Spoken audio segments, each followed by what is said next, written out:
This music is so boring. फिर ये music की तरफ ध्यान देते हुए कह रही है this music is so boring. This ये है म्यूजिक, ये जो भी ये गा रही है उसको कह रही है इज सो बोरिंग, कितना बोरिंग यानी पकाऊ है। ये म्यूजिक कितना ज़्यादा पकाऊ है, ये गाना कितना पकाऊ है। Hello guys, welcome back to T point English. सबसे पहले happy new year to all my lovely students. Thank you so much for all your love, support and time. May this year bring you confidence, growth and happiness. Let's learn, laugh, grow and become English pros together in 2026. चलिए आज का session हम शुरू करते हैं इसी note पे, इसी पॉजिटिव एंड हैप्पी नोट पे। देखिए आज की जो क्लिप है वो है DDLJ से दिल वाले दुल्हनिया ले जाएंगे मूवी से। ये मूवी आई बिलीव इसे कोई भी इंट्रोडक्शन की ज़रूरत नहीं है। हम सभी ने ये movie maybe more than once और कितनी ही बार देखी होगी और हम सभी की ये मूवी फेवरेट है। तो मैंने सोचा कि न्यू ईयर पे एक अच्छी सी नई सी बढ़िया सी शुरुआत करते हैं हमारी फेवरेट मूवी के साथ। और देखिए हिंदी की क्लिप को लेके उसे इंग्लिश में ट्रांसलेट करने का जो हमारा मेन मोटिव है वो यही है कि जब हम, क्योंकि हमारी फर्स्ट लैंग्वेज हिंदी है, हम जब इंग्लिश में भी कुछ सोचते हैं हम हिंदी में सोच के उसे ट्रांसलेट करते हैं, उसके बाद हम बोल पाते हैं। पर एक लैंग्वेज से दूसरी लैंग्वेज में ट्रांसलेशन में प्रॉब्लम ये है कि आप जो उसका नेचुरल एक एसेंस है वो खो देते हैं, वो इतना नेचुरल साउंड नहीं करता। अगर हम नेचुरल साउंड करना चाहते हैं तो हमें पता होना चाहिए कि कहाँ पे वर्ड टू वर्ड ट्रांसलेशन चल जाएगा और कहाँ पे वो वर्क नहीं कर पाएगा। और उसी के लिए हम इस तरह की क्लिप्स लेते हैं ताकि डे टू डे जो कॉन्वर्सेशन है, डे टू डे जो सिनेरियोज़ हैं वो हम पिक कर सकें डिफरेंट मूवीज़ से, जॉनर से, और उसके बाद उन सारे सिनेरियोज़ को हम इंग्लिश में ट्रांसलेट करें ताकि हमें समझ में आए कि ओ अच्छा, इस तरह के सेंटेंस को इस तरह से बोला जा सकता है, ये कह सकते हैं, या फिर ये कहने का और अच्छा तरीका है। तो इसी के साथ में हम प्रैक्टिस कर पाएँ। मैं आपको बताऊंगी कि किस तरह से ट्रांसलेट होता है, पर साथ साथ आपको भी ये एक्सरसाइज करते हुए चलना है। आपको भी एक नोटबुक एंड पेन लेना है और जितने भी हिंदी के हम क्लिप्स लेंगे उन सभी के सेंटेंसेस को सुन के राइट डाउन करना है ताकि आपको पता चले कि जब हम ट्रांसलेशन वाले पार्ट पे आएंगे तो आपने कितना हद तक सही करा, कि आपकी मिस्टेक सही, कहाँ पे इम्प्रूवमेंट की जा सकती है। चलिए लेट्स गेट स्टार्टेड। तो चलिए let's start right away. Story तो सबको पता ही है, ये है राज, ये है सिमरन और ये है इनकी लव स्टोरी। जहाँ पे अभी ये लव स्टोरी की फर्स्ट स्टेज पे है, जो सबसे इंटरेस्टिंग स्टेज होता है, जहाँ पे थोड़ी नोक झोंक चलती है, थोड़ी बहुत लड़ाई चलती है, एक दूसरे के लिए वो थोड़ा थोड़ा अट्रैक्शन फील होता है, थोड़ी थोड़ी केमिस्ट्री निकल के आनी शुरू होती है। तो वही अभी चल रहा है और ये एक बहुत ही इंटरेस्टिंग सा सीन है जहाँ पे राज इंस्टेड ऑफ सिमरन फ्लर्ट कर रहा है सिमरन की फ्रेंड के साथ। और ये डायलॉग्स जो ये अभी उसकी फ्रेंड को बोल रहा है, ये इसने एक दो दिन पहले ही सिमरन पे भी सेम फ्लर्ट्स किए थे, तो इसीलिए अब इसके रिएक्शन आ रहे हैं। हाँ, आप जब ये वीडियो देखें तो इन दोनों के रिएक्शन के साथ साथ इसके रिएक्शंस भी देखिएगा, वो ज़्यादा फनी है और वो ज़्यादा इंटरेस्टिंग है कि वो कैसे रिएक्ट कर रही है ये वाली बातें पूरी कॉन्वर्सेशन सुन के। जानती हो शीना, ऐसा लगता है मैंने तुम्हें कहीं देखा है। ये लड़कों की सबसे कॉमन पिकअप लाइन, मैंने तुम्हें कहीं देखा है, और वही लाइन इसकी भी है और ये अब ये लाइन इसको चिपका रहा है। तो ये कह रहा है जानती हो शीना, ऐसा लगता है मैंने तुम्हें कहीं देखा है यार रियली। तो ये कह रहा है जानती हो, यू नो शीना। अच्छा हाँ, आप अभी यहाँ पे वीडियो को पॉज करके लिखिए, या आप अगर मन में कर सकते हैं, सिर्फ बिना लिखे वर्बली भी कर सकते हैं। तो देखिए इसका ट्रांसलेशन क्या होगा। नहीं, अगर आप मैच करना चाहते हैं कि आपने क्या ट्रांसलेशन सोचा था तो आप लिख लीजिए ताकि आप वर्ड टू वर्ड मैच कर पाएँ। तो ये कह रहा है डू यू नो शीना, ऐसा लगता है, आई थिंक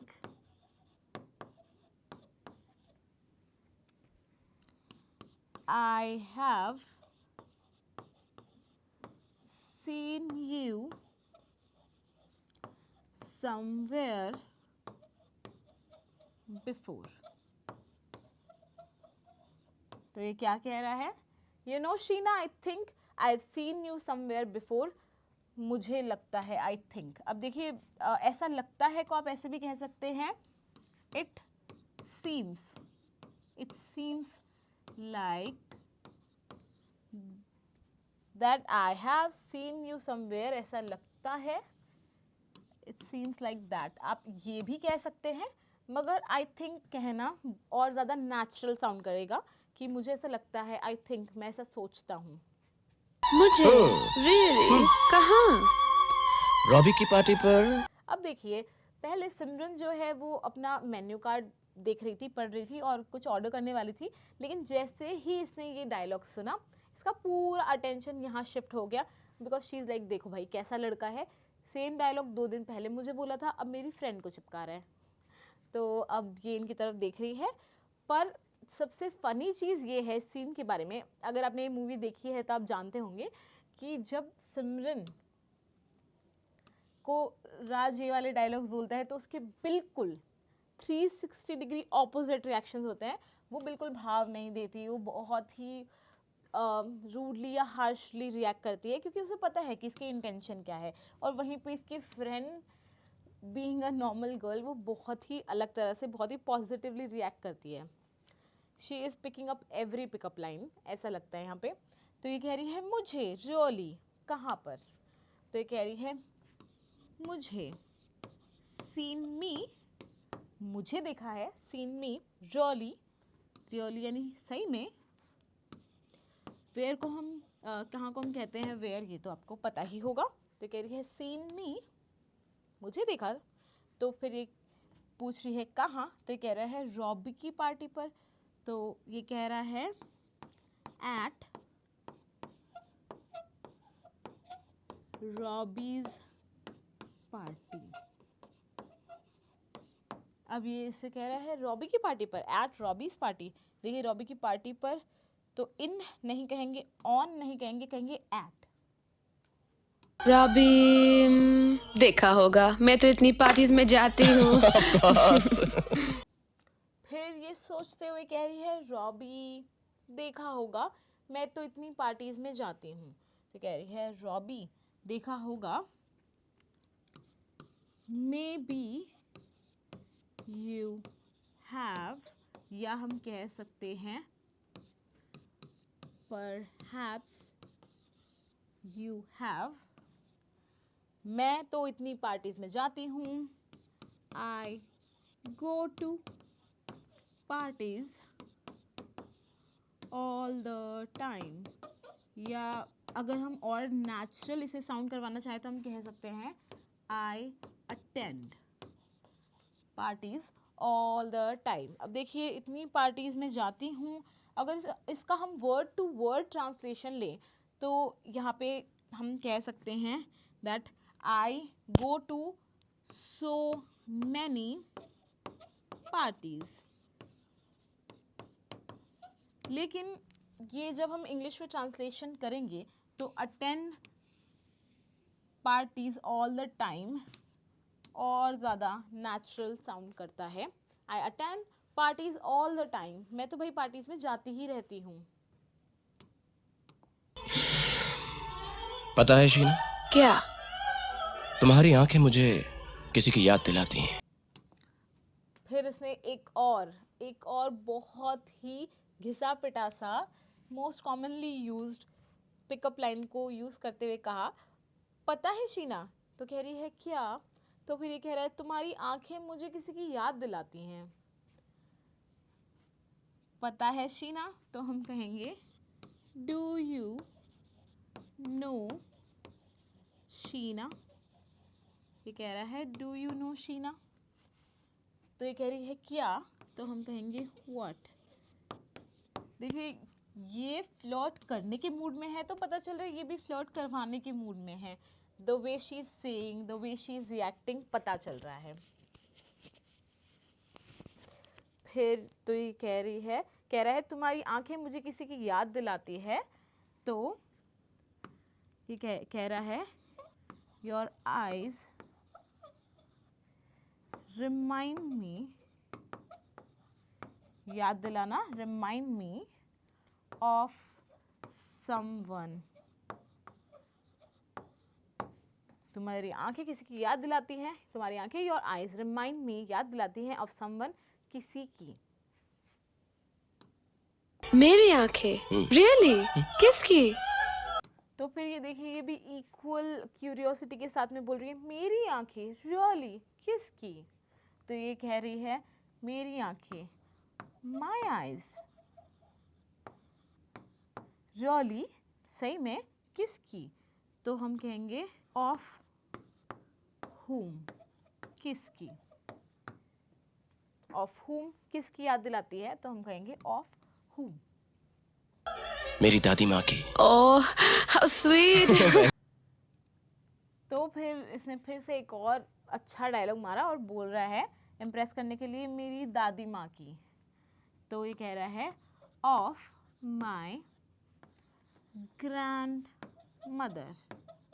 दादी माँ ग्रैंड मदर. पूछा ऑफ whom तो ये बता रहा है ऑफ माई ग्रैंड मदर. तो ये कह रही है ओ हाउ स्वीट. तो ये कह रही है ओ कितनी प्यारी बात बोली तुमने, कितनी अच्छी बात बोली.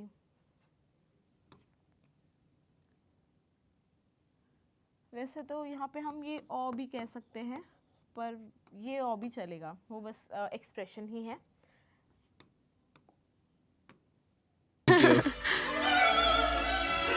This music is so boring. फिर ये म्यूजिक की तरफ ध्यान देते हुए कह रही है this music is so boring.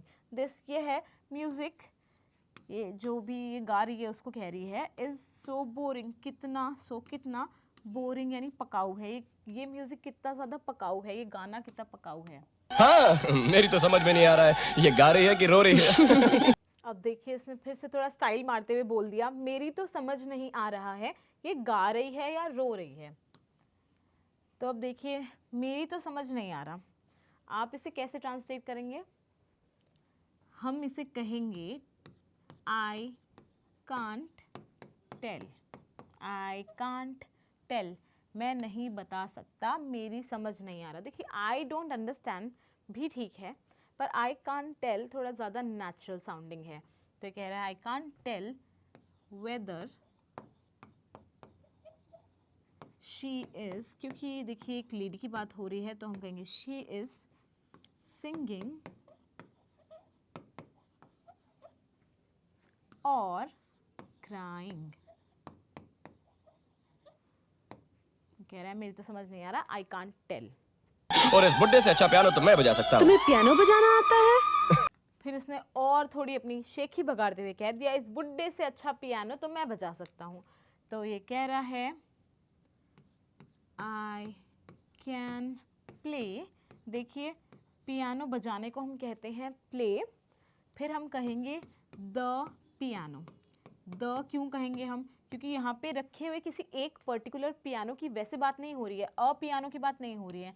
हम पियानो द इंस्ट्रूमेंट की बात कर रहे हैं तो हम कहेंगे द पियानो.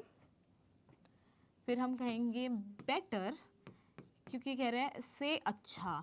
हम कंपेयर, ये अपने आप को इस बुढ़े से कंपेयर कर रहा है जो पियानो बजा रहा है तो इसलिए हम कंपैरेटिव डिग्री गुड की जो है बेटर, अच्छा की है बेटर, उसे यूज़ कर रहे हैं. फिर हम कहेंगे देन क्योंकि जब भी कंपैरिजन होता है तो हम हमेशा कंपैरेटिव डिग्री के बाद में देन का इस्तेमाल करते हैं. तो ये कह रहा है बेटर देन दिस ओल्डी, या हम कह सकते हैं ओल्ड मैन, ओल्ड गाय, कुछ भी कह सकते हैं, सब सही है.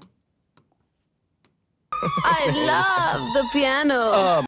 अब देखिए ये भी पूरा फ्लर्ट के मूड में है, ये भी कितना पूरा फील के साथ बोल रही है आई लव द पियानो. तो ये कह रही है आई लव द पियानो, मुझे पियानो बहुत पसंद है. अब देखिए क्योंकि ये भी पियानो द इंस्ट्रूमेंट की बात कर रही है तो ये कह रही है द पियानो और ये कह रही है आई लव. अब इसका मतलब ये नहीं कि मुझे पियानो से प्यार है, ये कह रही है मुझे बहुत पसंद है. लाइक पसंद है, लव बहुत पसंद है. लव का इस्तेमाल हम इस तरह से भी कर सकते हैं, कोई चीज़ के लिए हमारा बहुत ज़्यादा झुकाव है, बहुत ज़्यादा हमें पसंद है तो भी हम लव कह देते हैं. मैं तो पैदा ही पियानो पर हुआ था. अब इसने फिर से शुरू कर दिया, ये कह रहा है मैं तो पैदा ही पियानो पे हुआ था. He is putting his best foot forward. ये जितने एफर्ट्स हो सकते हैं उतने मार रहा है इसे इम्प्रेस करने की. तो ये कह रहा है मैं तो पैदा ही पियानो पे हुआ था. ये कह रहा है आई वॉज प्रैक्टिकली, अब देखिए सबको पता है, इसको भी पता है कि ये genuinely in reality literally piano पे पैदा नहीं हुआ था, तो इसीलिए हम कह रहे हैं प्रैक्टिकली, ये दिखाने के लिए कि भाई ये लिटरल बात नहीं हो रही है, पर प्रैक्टिकली भाई कि इसका मतलब है कि ऐसे मान सकते हो मैं तो प्रैक्टिकली पैदा ही पियानो पे हुआ था, कि भाई मुझे तो इतना ज़्यादा पसंद है या मैं बचपन से कर रहा हूँ, तो मैं तो ऐसे मान लो यहीं पे पैदा हुआ था। प्रैक्टिकली बॉर्न, पैदा होना, ऑन पियानो,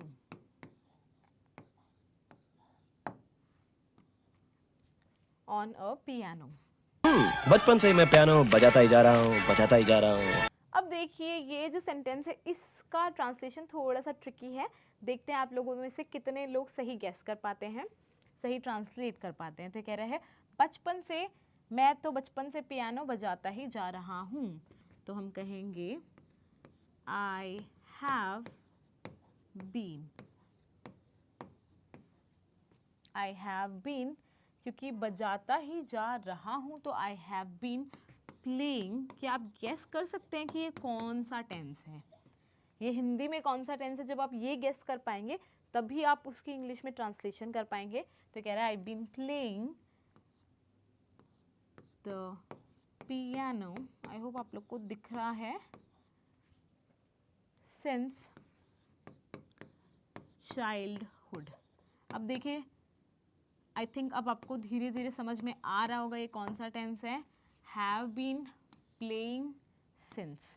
तो देखिए यहाँ पे हमने हैव बीन लगाया है, हैज़ या हैव बीन प्लस वर्ब की आईएनजी फॉर्म प्लस सिंस या फॉर, ये है प्रेजेंट परफेक्ट कंटिन्यूअस टेंस। तो इसीलिए हम कह रहे हैं सिंस, और हमने यहाँ पे सिंस और फॉर में सिंस को इसलिए चुना है क्योंकि चाइल्डहुड के साथ हमेशा सिंस लगता है। सिंस क्योंकि हमें पता है कि चाइल्डहुड एक पर्टिकुलर टाइम की बात हो रही है, हमें समय एग्जैक्ट पता है कि भाई बचपन से, जब हमें समय पता होता है तो हम सिंस लगाते हैं, जब हमें समय पता नहीं होता है कि कितने दिनों की बात हो रही है तो फिर हम फॉर लगाते हैं। तो ये कह रहा है I been playing the piano since childhood, और फिर ये कह रहा है बजाता ही जा रहा हूँ। अब ये है थोड़ा ट्रिकी पार्ट, हम बजाता ही जा रहा हूँ को कहेंगे नॉन स्टॉप, नॉन स्टॉप। अब हम इसकी पूरी की पूरी ट्रांसलेशन नहीं करेंगे, हम सिर्फ नॉन स्टॉप कह रहे हैं बताने के लिए कि भाई मैंने बचपन में शुरू किया तो मैं अभी तक बजा ही रहा हूँ। लाइक नॉन स्टॉप का मतलब ये नहीं कि हम बीच में रुके ही नहीं, बिल्कुल ही नॉन स्टॉप है, लिटरल मतलब नहीं है। उसका मतलब है कि भाई मैं बचपन में मैंने पियानो बजाना शुरू किया था, जो मैं अभी तक नॉन स्टॉप बजा रहा हूँ। रियली? फिर ये कह रही है रियली, तो कह रहा है या सच में, तो कह रहा है हाँ। जानती हो मेरी उंगलियों में कुछ अजीब सा जादू है, ये जैसे ही पियानो पर पड़ती हैं। फिर आगे कह रहा है जानती हो मेरी उंगलियों में कुछ अजीब सा जादू है, ये जैसे ही पियानो पे पड़ती है। तो ये कहेगा आई हैव, या तो हम कह सकते हैं some kind of magic in my fingers, या अगर हम इसे थोड़ा और शॉर्टन करना चाहें तो हम कह सकते हैं आई हैव मैजिकल फिंगर्स। देखिए शॉर्टन हो गया, बात समझ भी आ रही है और बात को हमने ज़्यादा स्ट्रेच नहीं किया। आई have magical fingers the moment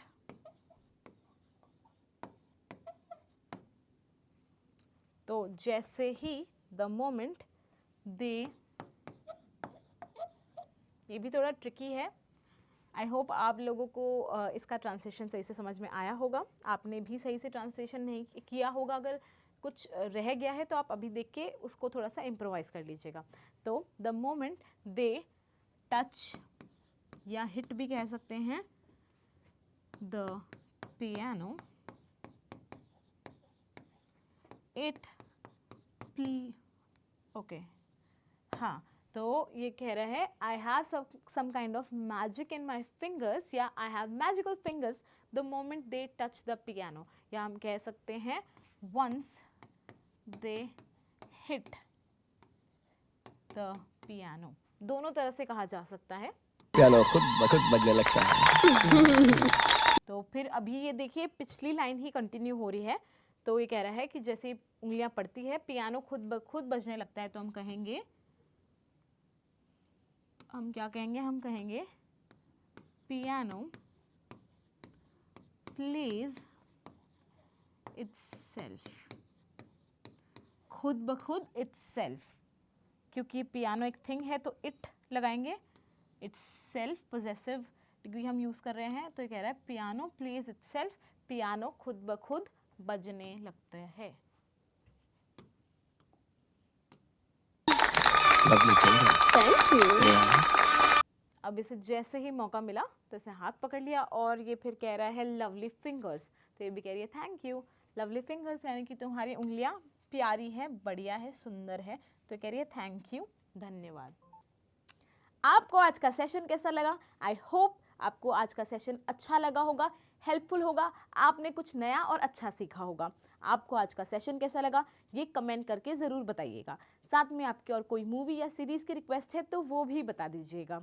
आपको जाने से पहले चैनल को सब्सक्राइब कर देना है, क्योंकि अगर आपने अभी तक सब्सक्राइब नहीं किया है तो आप मिस आउट कर रहे हैं ये अपॉर्चुनिटी इतने इंटरेस्टिंग एंड हेल्पफुल मेथड के साथ में इंग्लिश सीखने की। आपके कोई भी वीडियोस मिस ना हो इसके लिए चैनल को तुरंत सब्सक्राइब कीजिए, वीडियो को लाइक करिए और अपने दोस्तों के साथ शेयर करिए। हम आपसे मिलते हैं नेक्स्ट सेशन में, तब तक के लिए goodbye and thank you.